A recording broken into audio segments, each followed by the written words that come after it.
우리가 함께 대림절 성경 공부 2주차 진행하도록 하겠습니다.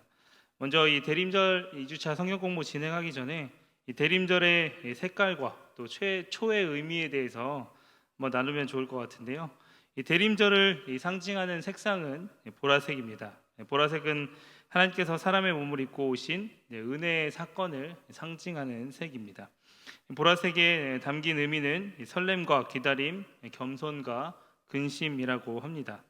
그래서 이 대림절은 성탄을 기다리는 기쁨과 소망의 기간이면서 또 아기 예수님을 영접하기에 부족함이 없도록 자신을 정결하게 하는 그 기간을 상징하는 것이 바로 보라색입니다. 대림절 기간 동안에는 매 주일 초를 하나씩 더 켜나가는 전통이 있습니다. 이는 어두움 가운데 있는 세상이 예수 그리스도의 오심으로 점차 밝아짐을 상징합니다. 매주 켜는 이 촛불의 의미는 첫째 주에 켜는 초는 보라색이며 소망의 주님을 상징하고, 또 둘째 주에 켜는 초는 연보라색이며 평화의 주님을 상징합니다. 그리고 셋째 주에 켜는 초는 분홍색이며 사랑의 주님을 상징하고, 넷째 주에 켜는 초는 흰색이며 기쁨의 주님을 상징합니다. 우리가 성탄절에는 모든 초를 밝히면서 이 세상에 빛으로 오셔서 어둠을 밝히는 예수님을 우리가 기쁨으로 예배하게 되는데, 우리가 성탄의 초를 밝히면서 우리 삶 가운데 찾아오셔서 소망을 허락해 주시는 그 예수님을 우리가 깊이 묵상할 수 있었으면 좋겠습니다.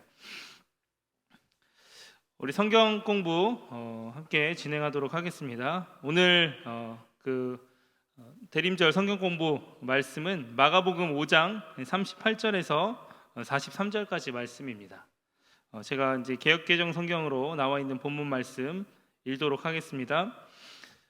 회당장의 집에 함께 가사 떠드는 것과 사람들이 울며 심히 통곡함을 보시고 들어가서 그들에게 이르시되 너희가 어찌하여 떠들며 우느냐, 이 아이가 죽은 것이 아니라 잔다 하시니 그들이 비웃더라. 예수께서 그들을 다 내보내신 후에 아이의 부모와 자기와 함께한 자들을 데리시고 아이 있는 곳에 들어가사 그 아이의 손을 잡고 이르시되 달리다굼 하시니 번역하면 곧 내가 내게 말하노니 소녀야 일어나라 하심이라. 소녀가 곧 일어나서 걸으니 나이가 12살이라. 사람들이 곧 크게 놀라거늘 예수께서 이 일을 아무도 알지 못하게 하라고 그들을 많이 경계하시고 이에 소녀에게 먹을 것을 주라 하시니라. 아멘. 네, 우리 성경 공부 묵상하시는 분들께서는 그 말씀의 의미를 생각하면서 천천히 3번씩 이 성경 말씀을 읽어주시면 감사하겠습니다.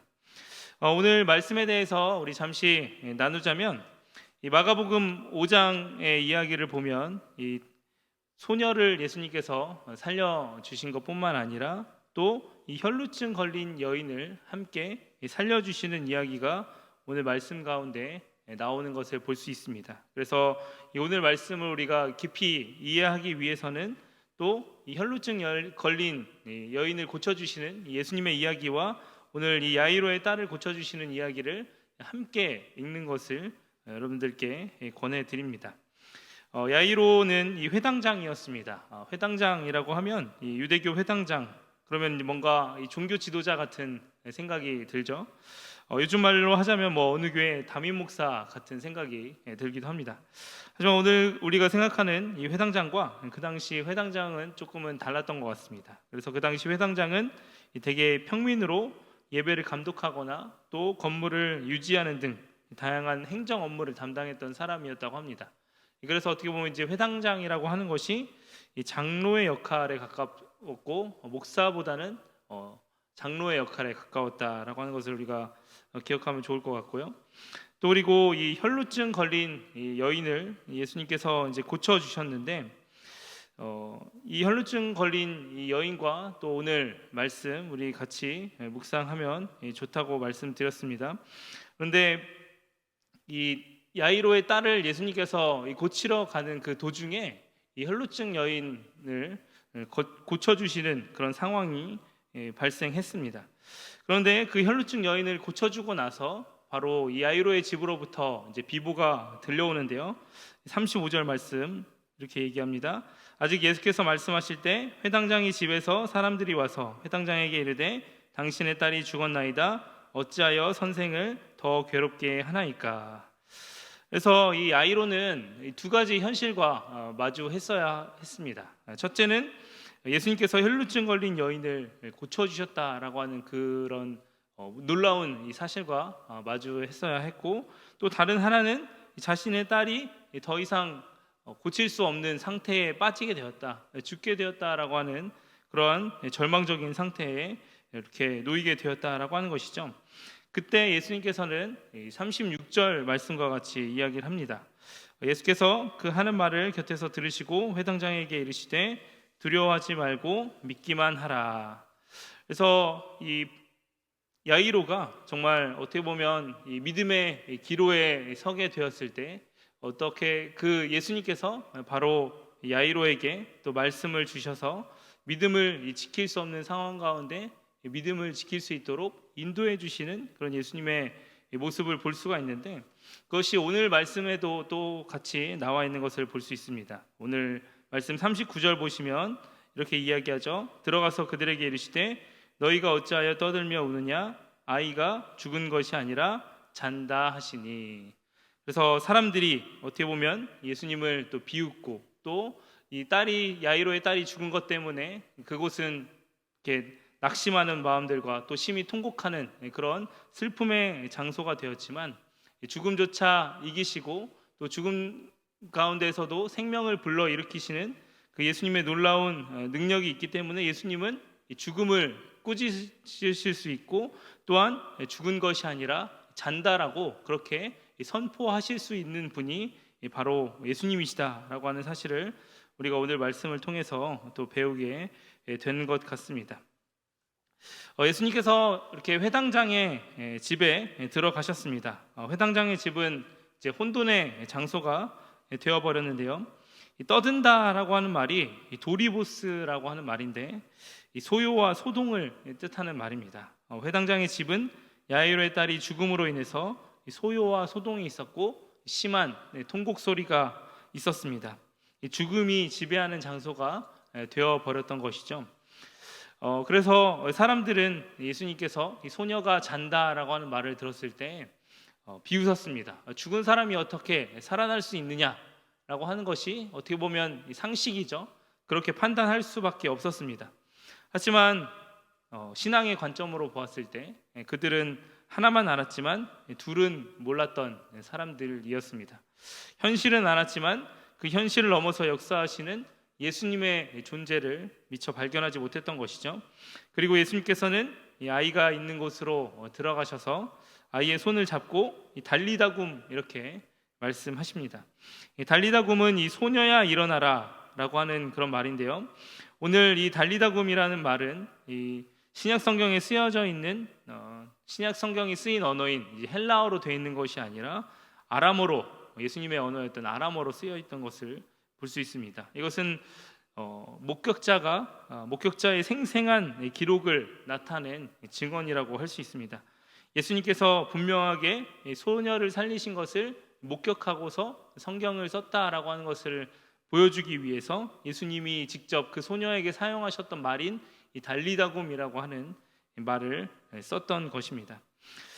여러분, 이처럼 예수님께서는 이 생명을 살리시는 능력이 있다라고 하는 사실, 죽음을 이기시고 그 죽음 가운데에서 새 일을 하실 수 있는 능력이 있으신 분이라고 하는 사실을 오늘 말씀이 증언하고 있는데, 그 말씀의 증언을 또한 우리의 삶으로 받아들일 수 있었으면 좋겠습니다.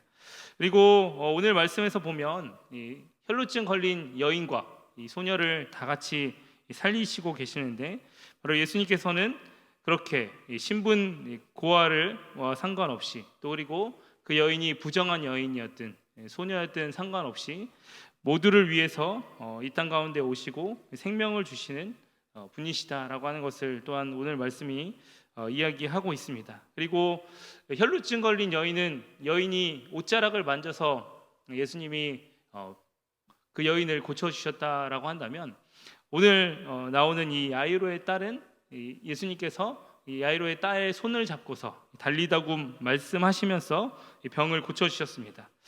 예수님께서 병을 고쳐주시는 어떤 방법에 능력이 있는 것이 아니라 그 병을 고쳐주신 분이 바로 예수님이시기 때문에 병이 나을 수 있었다라고 하는 것입니다.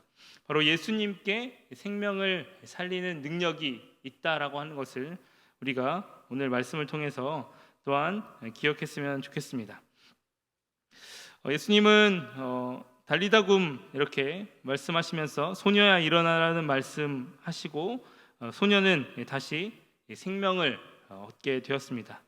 여러분, 사람들의 말에는 어떻게 보면 좀 객관성이 있다라고 말할 수도 있겠습니다. 현실을 굉장히 잘 반영하는 말이 사람들의 말입니다. 그런데 오늘 그 사람들의 말과 반대되는 말에는 예수님의 말씀이 있죠. 예수님의 말씀은 현실을 변화시키는 능력이 있음을 우리가 또한 발견하게 됩니다. 삶을 변화시키는 능력, 또 죽음을 이기는 생명의 역사는 바로 예수님을 통해서만 이루어진다는 사실을 기억하고 우리가 그 생명을 주시는 그 예수님을 더욱더 바라볼 수 있는 그런 대림절의 시간이 되었으면 좋겠습니다. 그리고 예수님께서 오늘 말씀을 통해서 그 혈루증 걸린 여인을 고쳐주셨을 때 그 여인을 고쳐주시면서 평안히 가라 그렇게 말씀하셨습니다. 그리고 오늘 혈루증 걸린 여인뿐만 아니라 이 야이로의 딸을 고쳐주시면서 하셨던 말씀이 그 딸에게 먹을 것을 주라 그렇게 말씀하셨습니다. 예수님은 우리 삶 가운데 생명으로 오심으로 말미암아 우리 삶에 평화를 주시기 위해서 오시는 분이다라고 하는 것, 그리고 그 기적을 통해서 예수님께서 우리에게 허락하신 것이 바로 일상의 회복이었다라고 하는 것을 우리가 오늘 말씀에서 집중했으면 좋겠습니다.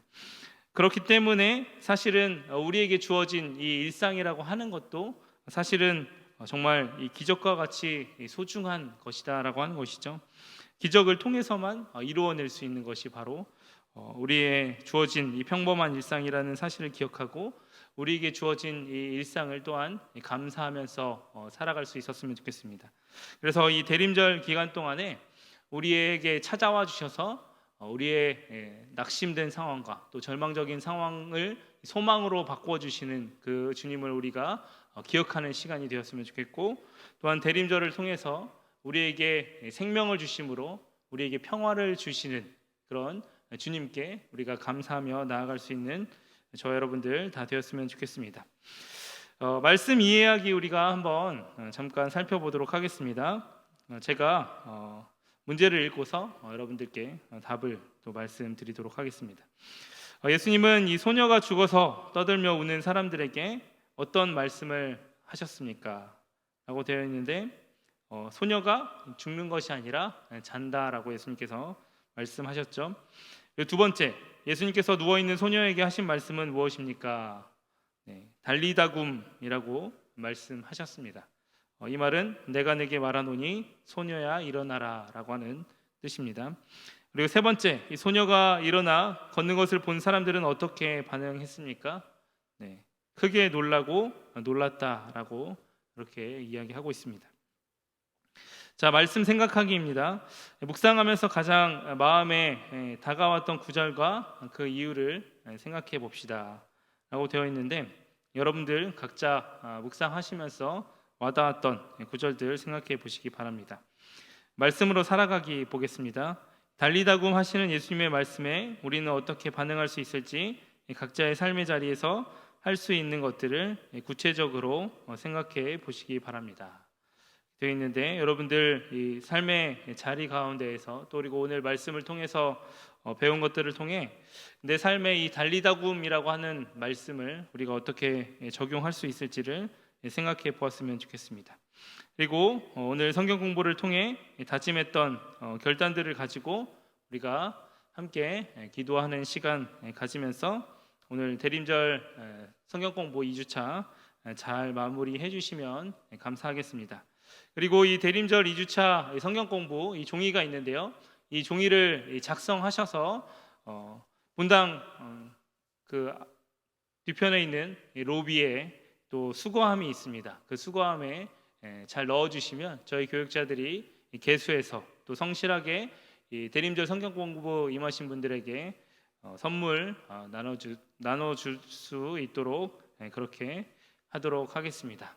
네, 오늘 이렇게 대림절 2주차 성경 공부 마무리가 되었고 3주차, 4주차 성경 공부도 또 함께 해 나가시면 좋을 것 같고, 또 이 뒷면에 보시면 손으로 써내려가는 묵상이라는 부분이 있습니다. 이것은 오늘 말씀을 읽으시면서 여러분들이 감명받았던 부분들을 써 내려가시는 부분이고요. 또 그리고 이 필사를 하는, 말씀을 필사를 하는 구절이 그 밑에 있습니다. 그래서 핵심 구절 필사라고 되어 있는데요, 이곳에 말씀 필사를 해 주시면 됩니다. 그래서 손으로 써내려가는 묵상에는 여러분들이 말씀을 읽고 묵상한 내용을 써주시면 되고, 핵심 구절 필사에는 여러분들 오늘 말씀 가운데에서 중요하다고 생각했던 부분, 내가 감명받았던 부분을 여러분들 필사해 주시면 감사하겠습니다. 자, 이렇게 대림절 성경 공부 2주차 마치도록 하겠습니다.